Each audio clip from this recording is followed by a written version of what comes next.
صعيدية وجميلة ومتميزة. طبعا النهاردة هنعمل طاجن السخينة بالسمك، أكلة ما يعرفهاش إلا الصعايدة التقال، الناس اللي فعلا أكيلة. شكل الطواجن زي ما انتم شايفين، طبعا طريقتها متميزة وجميلة، سهلة جدا، مش هتاخد معاكي ولا وقت طبعا ولا مجهود. وريحتها والدفى اللي هتاخديه من الطاجن ده ممكن يديكي باور عالي في الشتاء، يعني حلوة وسهلة زي ما انت شايفة الطريقة بتاعتها. متميزين بيها أهل الأقصر. طبعا السخينة كل بلد بتعملها بطريقة غير التانية، بس احنا بنعملها بالطريقة الجميلة اللي انت شايفاها دي. لو أول مرة تشوفيني على القناة، أنا مروة عبد الغني. هبدأ معاكم بالمكونات بتاعتنا.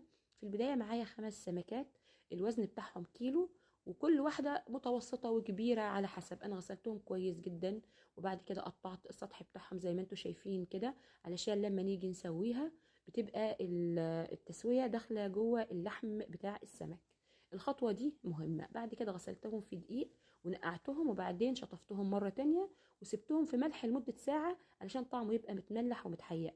بعد كده جبنا معانا طاسة تيفال أو جرانيت، أي طاسة غير قابلة لللسع، وبنحط عليها 7 معالق 8 معالق حسب كمية السمك اللي انت هتعمليها. تحطي زيت، انا حطيت هنا الزيت بتاعنا بالكمية اللي انتوا شايفينها. وبعد كده حطيت السمك بدون دقيق وبدون اي تتبيلة، زي ما انت شايفة من الطبق على الطاسة على طول، وما تخافيش مش هيلزق معاكي ابدا. قلبته الناحية التانية زي ما انتوا شفتوا كده، وهبتدي ان انا اطلعه بالراحة طبعا، لان ممكن يفك منك، بس هو التسوية بتاعته مش بتبقى كاملة لان احنا لسه هنكمل التسوية بتاعته في الفرن. تمام، اهم حاجة ننزل الزيت اللي موجود جواه كده. الكمية الاولى اللي هي الحطة الاولى طلعت معانا بالشكل الجميل اللي انتوا شايفينه ده. بعد كده هنحط معانا الحطة التانية. طبعا كل ممكن تعملي سمك بلطي، ممكن تعملي اي نوع من انواع السمك. انا اللي كان متوفر عندي السمك المشاط الكبير ده، لان احنا اصلا بنحبه، فعلشان كده دايما بنجيبه. هنحط السمك نقلبه ما فيه 7 دقايق من الناحية دي و7 دقايق من الناحية التانية، ونطلعه على طول ونصفيه. انا كمان ما بحطش جواه اي تتبيله ولا توم، ولا لان ده اسمه سخينه. في بعض الناس بتحب تحط جواه توم والكلام ده، وفي ناس كمان بتحطه ني زي ما هو في قلب السخينه. بس انا بحب اعمله بالطريقه دي لان دي طريقه امي، فهي معلمهانا بالخطوات دي، وامشي معاها وهتحبيها وهتعتمديها. بعد ما طلعنا كمية السمك بتاعتنا بالشكل اللي انتوا شفتوه ده، هنجيب 3 حبات من البصل، الوزن بتاعهم متوسط. وبعد كده هنبتدي ان احنا نبشرهم بالمبشرة او تضربيهم في الكبة. اهم حاجة يكونوا ناعمين، مش ناعمين يعني يكون بالعين اللي هي الواسعة اللي موجودة في المبشرة. المبشرة هتطلع المية بتاعتها، هتبقى موجودة لحد ما تستوي. هنجيب الحلة ونجيب كمية من الزيت، 7 معالق من الزيت، وننزل على طول بالبصل بتاعنا، ونبتدي ان احنا ندقدقه كده بحيث ان هو ينزل كل المية اللي موجودة فيه. اما هنا المرحلة المهمة اللي هي الدقيق. ده دقيق متبخر، حاطه فيه كمون وكزبرة وفلفل وكركم وبابريكا، ما حطناش فيه ملح، ولا هنحط اي حاجة تانية غير المكونات دي والبهارات دي. تمام. هنحط بعد كده بمجرد ما هنبتدي ان احنا نقلب في البصل ونلاقي ان اللون بتاعه ابتدى يبقى ذهبي، هنزل ب4 معالق من الدقيق المتبهر. طبعا زي ما انت عارفه انا حطيت فيه البهارات الاساسيه كلها مضروبه في الكبه، يعني مفرومين، مش صحيح ابدا. زي ما انت شايفه هنبتدي نلفها، هتبقى زي البشاميل الابيض بتاع المكرونه بالظبط، بس طبعا ده في البصل. وهنبتدي ان احنا نقلب. وطبعا هنا اهم حاجه تبصي لمقدار الزيت، لازم الزيت يكون زي ما انت شايفه كده، يعني ازيد شويه من المقدار الطبيعي لاي اكله، لان هنا تبقى معاكي ناعمه انت وشغاله بيها، ما بتبقاش متكتله ولا بتبقى معضمه كده، لا بتبقى حلوه ولينه زي ما انت شايفه. لو لقيتيها ناشفه معاكي على ال7 معالق، زودي معاكي كمان معلقه زيت علشان تبقى معاكي حلوه بعد كده وجوسي. معانا الخطوه اللي بعدها الطماطم. دي كنت حطاها في الفريزر، بعد كده طلعتها من الفريزر وحطيت عليها ميه سخنه، طلعت الجلد منها وضربتها على طول في الخلاط بالشكل اللي انتوا شايفينه. دول 5 حبات من الطماطم بمقدار كيلو السمك المشاط الكبير.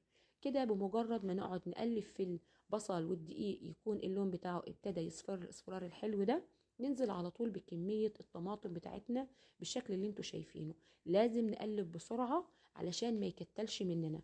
هنحط شوية مية علشان قوام الصلصة بتاعتنا يخف شوية، مش اكتر من كده. مش هنحط الا الحاجات الاضافات البسيطة اللي احنا هنحطها بعد كده.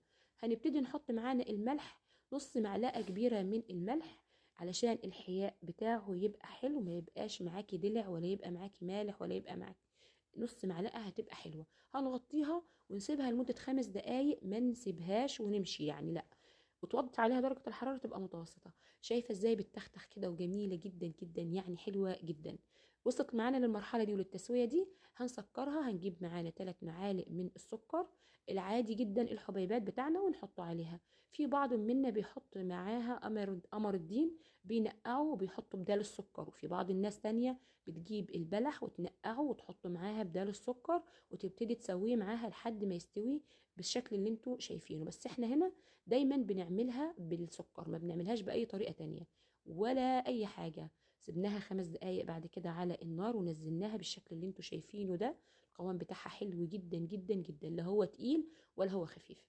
هنبتدي نجيب كبشة من الصوص اللي احنا عملناه اللي هو السخينة. ومن ناحية الطاجن الكبير ده الفخار الجميل، أكلات الصعيدية الشتوية الثمينة جدا، تخليكي كده تحسي بالدفى وطعمها حلو. وطبعا يعني طعم السمك ده بيختلف عن السمك المشوي او المقلي. هنبتدي ان احنا نرص السمك بتاعنا على الطبقة الاولى من السخينة، اللي هي الصوص بتاعنا اللي احنا عملناه، طماطم والدقيق والحاجات اللي احنا عملناها. هنرصهم بالشكل ده. طبعا الكفر زي ما انتم شايفين لا لزق في الطاسة احنا وشغالين، ولا اتفك مني وانا بطلعه. اللهم بارك، زي الفل، طريقة ممتازة جدا جدا. هنجيب باقي السخينة ونرشها على السمك بتاعنا بالشكل اللي انتوا شايفينه ده. انا ماشيه معاكم بالراحه لان انا حابه انكم انتوا تعملوا اكلات اقتصاديه وفي نفس الوقت مفيده وجديده عليكم، لكن هي تراث بالنسبه لنا. يعني احنا بالنسبه لنا السخينه دي من الاكلات المتميزه في الصعيد جدا. كده احنا غطينا السمك، يعني السطح بتاعه بس، ما نعبيش الطاجن بالسخينه لحد الاخر فوق. هتبقي انت كده بتاكلي الطماطم والصوص ده بس، لكن مش هتحسي بطعم السمك. لكن كده انت بتاكلي السمك والسخينه مع بعض، بيبقى طعمها حلو جدا. بعد ما وصلنا للشكل ده بناخدهم وندخل بيهم على النار على طول. هنوطي عليهم البوتاجاز لحد ما يبتدي ان هو يتختخ معانا بالشكل اللي انتوا شايفينه ده. يعني ايه بيتختخ؟ يعني النار شغالة عليه والتسوية بتاعته زي ما انتوا شايفين جميلة جدا. بعد ما اخد معانا التسوية اللازمة على البوتاجاز لمدة 10 دقايق، دخلته في فرن سخنة، وبعد كده شغلت الشمعة اللي فوق والشمعة اللي تحت. لو في الغاز اللي هي الأنبوبة أو الغاز الطبيعي أي فرن، هتشتغلي الأول من تحت وتطفي وتدي وش على طول من فوق، مش أكتر من كده. خلاص كده بالنسبة للتسوية في الفرن دي تمام. انا حطاه في الفرن الكهرباء، طلعته بالظبط بعد مرور 20 دقيقة. زي ما انت شايفة هو كان واخد تسوية، بس انا وطيت عليه النار، مش معلية النار، فاخد معاكي اللون ده. وكمان الصلصة بتاعته متسبكة زي ما انت شايفة، الجوانب بتاعته عاملة ازاي واللون عامل ازاي، حلو جدا جدا جدا. وده الطاجن كمان التاني. ففعلا فعلا من الاكلات اللي هتبقى حلوة جدا معاكم في فصل الشتاء البرد ده. وغير الطعم المتميز الجميل، الطريقة دي طريقة ماما ربنا يديها الصحة إن شاء الله، متعلمينها وما بنعملش غير الطريقة دي. مفيش أي طريقة تانية للسخينة إلا دي. بس كل بلد حسب النوع بتاعها والطريقة بتاعتها، فمش يعني كل واحد حسب الطريقة اللي هو متعود عليها. اعملي الطريقة دي واعتمديها، وتدعي لي بقى ان انا ربنا يدينا الصحة والعافية انا وماما ان شاء الله يا رب. زي ما انت شايفة التسوية بتاعته طبعا مستوي ومزبت كمان. اما الصلصة بتاعته اللي هي الصوص بتاعها السخينة، التسوية بتاعته حلوة والتسبيكة جميلة يعني القوام بتاعها جوسي كده وطعمه جميل جدا. انا انصحكم كلكم ان انتوا تجربوها في الايام دي. طبعا انا قناتي حلوة بيكم وبتكبر معاكم. اتمنى انكم انتوا تكتبوا لي في التعليقات رايكم في الطريقه دي، واللي يجربها يصورها ويبعتها لي على الجروب، وان شاء الله تنال اعجابكم. متنسوش بقى تعملوا اللايك والشير، لايكات لايكات لايكات، لان فعلا الحاجات دي تراث محدش بيعمل الطريقه دي. طبعا لازم النور يبقى حبيبي كده في كل وصفه لازم يقطع معانا، ففي اللحظه دي كان النور قطع تمام، بس برضو شكلها حلو وجميل وان شاء الله تعجبكم.